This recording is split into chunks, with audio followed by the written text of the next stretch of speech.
joined now by a local journalist, Kim Rai. Kim, I hear you have first-hand experience of the true impact of these crossings. You've taken footage of migrants arriving into Kent. Talk me through what you've seen. Well, the first thing I can say about this is it's completely unsustainable. The figures do not reflect the number of people that are coming in via our beaches here under the radar. Most people see footage of RNLI lifeboats bringing them in, Border Force.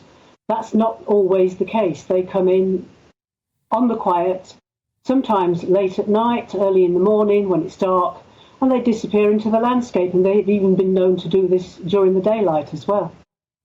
See, now... So the whole thing just goes on, and it's unsustainable. So now they're saying that they're doing something, I don't know what, something seems to be happening, they're processing people faster. What have you actually seen happening there? Because, you know, have you seen much in the way of security and the government stepping up things recently? No. Total lack of security. I can give you examples. You've seen some of the footage there. I was on the beach one day, 50 of them came in, mostly men. I think they were all men, probably one woman. And they were coming up the beach. They were being intercepted by charity workers, given packages.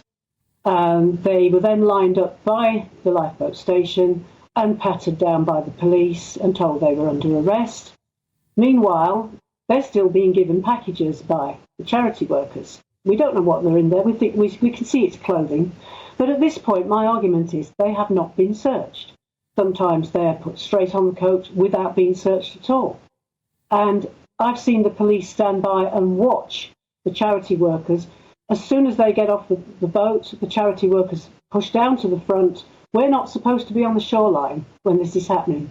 When those boats are unloading, we're told to keep out of the way. They force their way in front and they start giving the packages as soon as the migrants are alighting the boat. And the police just stand and watch. So how do you feel when you're hearing people like Rishi Sunak saying, we're going to stop the boats? Do you feel that he will actually be able to do that? Or do you feel that the problem is way beyond him and he can't promise that?